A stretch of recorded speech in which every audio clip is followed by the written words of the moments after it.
5-3.1.01 Deceive the Deceivers.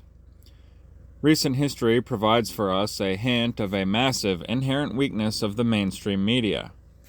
Adnan Haj, a Lebanese freelance photographer, worked for Reuters for over 10 years, supplying the news giant with at least 920 photos. In 2006, many of these obviously fake and altered photos were publicly exposed as such. It still took Reuters 2 years to purge them from its collection.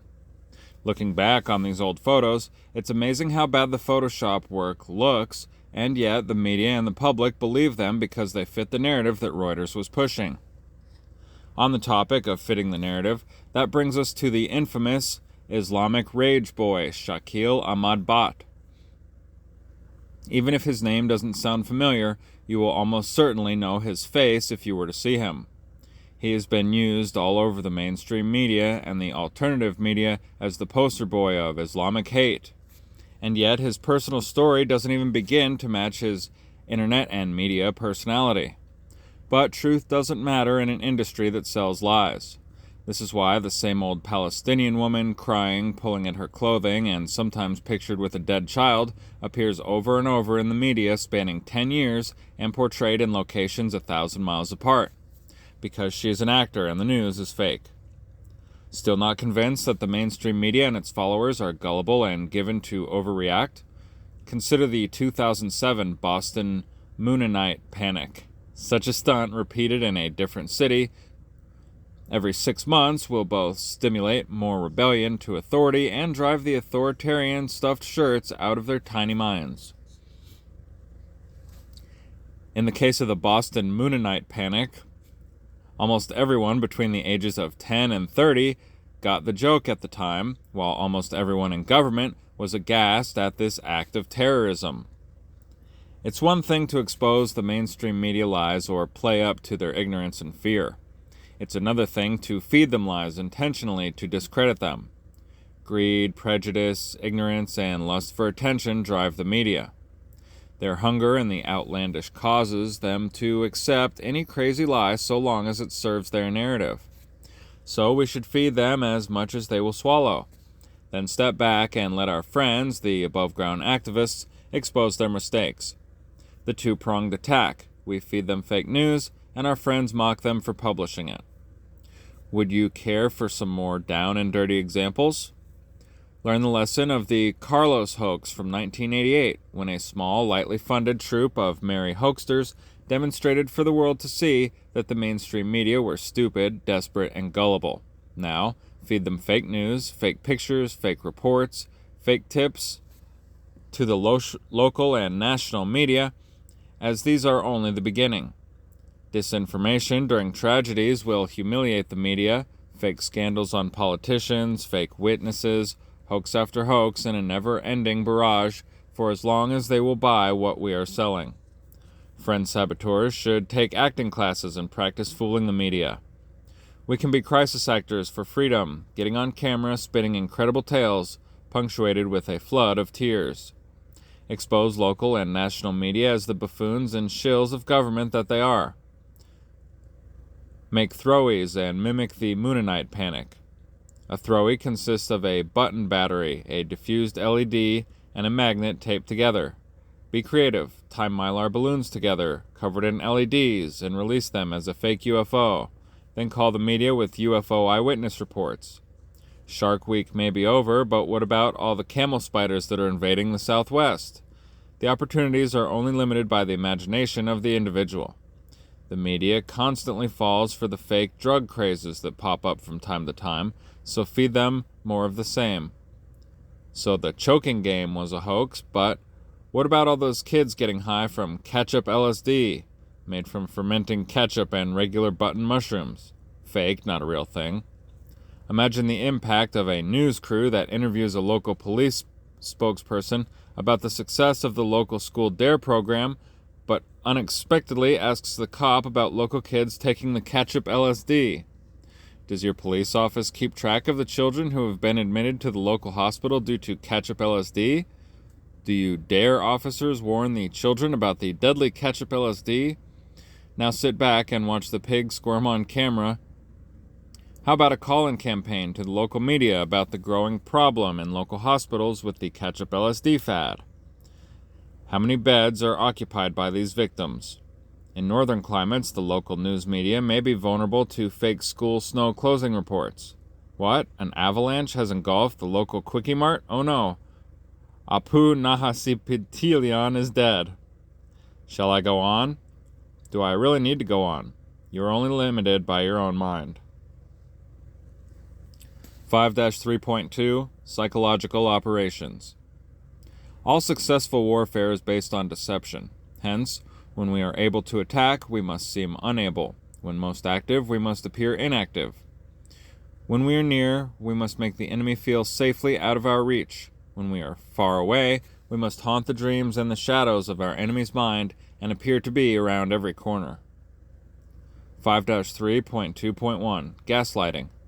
Targeted psyops as simple sabotage. When several friend saboteurs are working in the same location, be they coworkers, building maintenance, cleaning crews, and janitorial staff, or any combination, you can work in harmony to disrupt the productivity of a target. Single out a specific target for your gaslight operations. Use discretion in choosing your target. Look for someone who is actively involved in state aggression, a person highly productive in their field, but displaying signs of emotional stress, overwork, alcohol/drug issues, relationship issues, etc. Take your time, observe his habits, and look for weak points in his day-to-day routines. Perhaps your target can become unstable by something as simple as moving his most used items from one place to another on a repetitive basis. Move his coat or sweater to the opposite side of his office or cubicle. When he steps away for a cup of coffee or a restroom break, move his chair into his closet. On a different day, remove one wheel from his computer desk chair and place it in his coat pocket. If he keeps his window blinds open, close them. Unplug his computer monitor while leaving everything else alone. Once your target begins to show signs of self-doubt, you can step up your operation. If you have ongoing direct visual with the target, it may be possible to place very small wireless speakers in 2 or 3 locations in his work area. Control each speaker separately with your phone. Have 5 or 6 separate recordings of strangers saying his name. Alternate playing them, changing from one speaker to the next.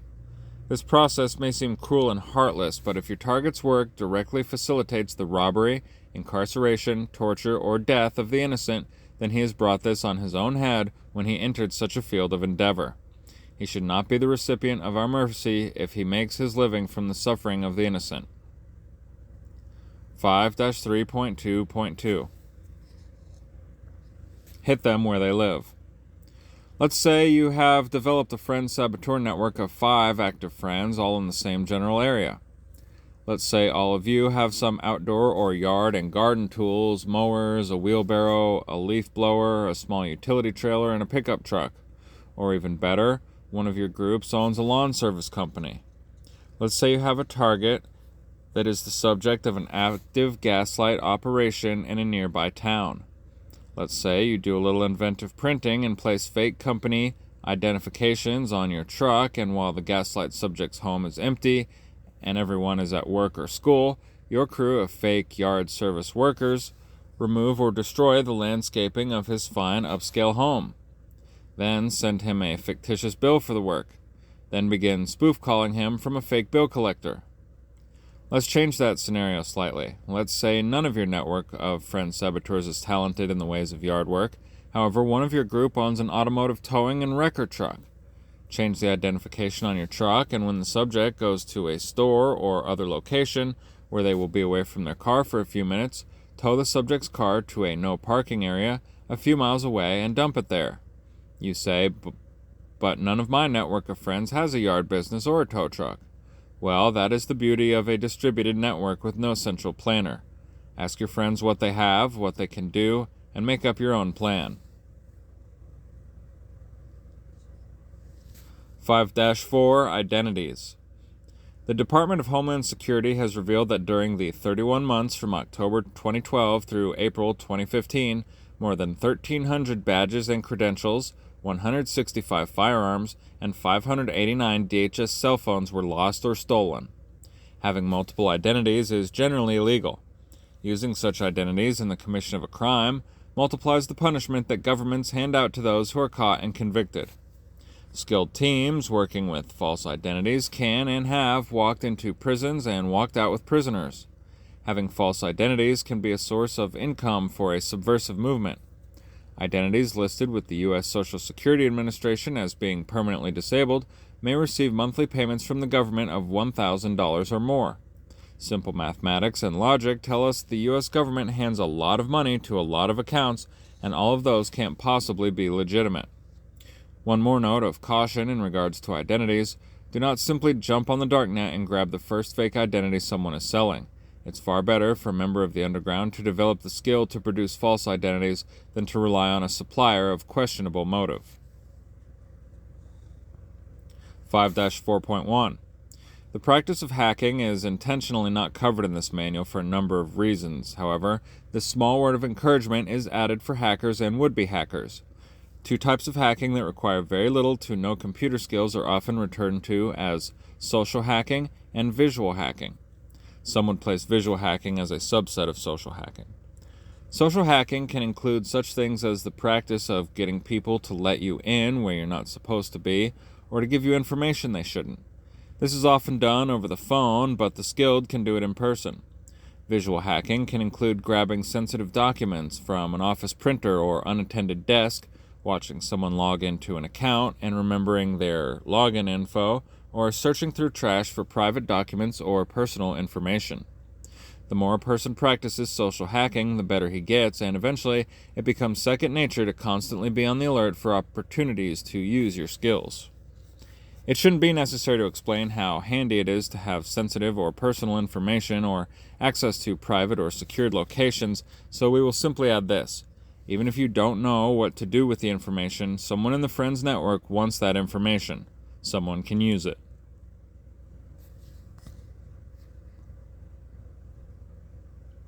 5-5. Forbidden plants and booze as simple sabotage. A wise man once said, "It is in war that the state really comes into its own, swelling in power, in number, in pride, in absolute dominion over the economy and the society." This is a true statement. However, it is in the trinity of prohibition, regulation, and taxation that the state owns the productivity of the individual, therefore facilitates war. When the state marries war with prohibition, regulation, and taxation, then we see the beast stand to its full height. The war on drugs has been a ruse from the start, and only the simple-minded or the intentionally fooled ever believed it otherwise. It is an excuse to militarize the local police while using basic economics to create a boogeyman, drug gangs, cartels, minorities, for the purpose of scaring and controlling the ignorant masses. The war on drugs provides the backdrop for rampant racism, as the prohibition is unequally prosecuted.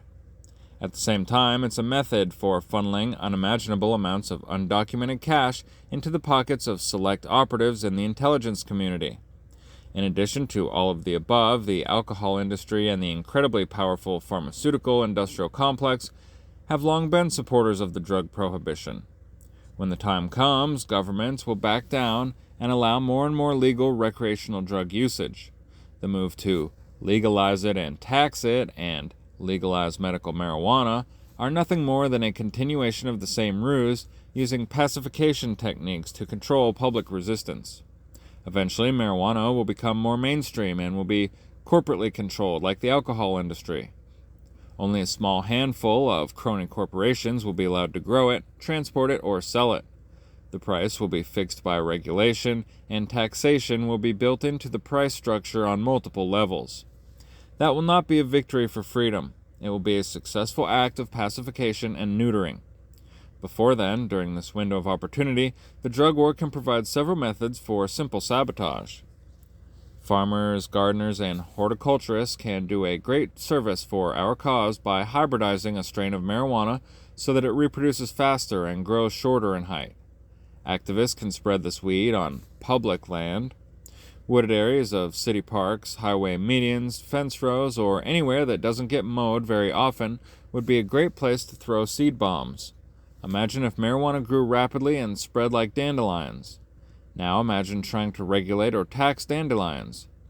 If it's in great enough abundance, the crony corporations won't be able to monopolize it, and governments won't be able to eradicate it. But they will try. They will throw money, in crazy proportions, at a fight like this. Much the same argument can be made for Papaver somniferum, the opium poppy. This plant would be a beautiful addition to any flower garden, and few people would have any idea its purpose. Imagine if some industrious gardener were to start heavily producing seeds for seed bombs. Much of California and the western mountain states have a very similar climate to Afghanistan and Turkey, where it grows and viciously self-seeds. The gardener that did this service to our cause would be a true saboteur. Hooch, moonshine, white lightning, white liquor, or any other name you want to use can be safely produced on a countertop with a device not much bigger than a coffee maker for a fraction of the cost of corporate alcohol.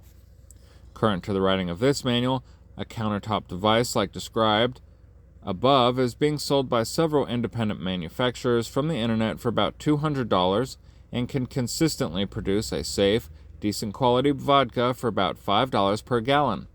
Now tell me about growing your tomato garden for agorism. Why is any anarchist buying government liquor? Like Bitcoin, agorism is the production of forbidden or restricted products like these, undermines the authority of the state, creates funding for more projects, and stimulates the black market economy. So what are you waiting for? Superglue that cop's wiper blades, glitter bomb that mayor, and let's all throw our shoes into the gears of this machine until it grinds to a halt. More ideas? Okay, how about these for future chapters? Baiting politicians, judges, and police chiefs into honey traps for extortion, profit, and fun. Developing a transportation network to move activists and dissidents away from government reach and into safer areas. Use of drop phones, use of VoIP, use of VPN, use of Tor. Do you like these ideas? Great. Write the chapters and add them to this book. To the 1st Lego Brigade, friends, be safe, have fun, do your best, and be proud of what you do. And Part 2, Simple Sabotage.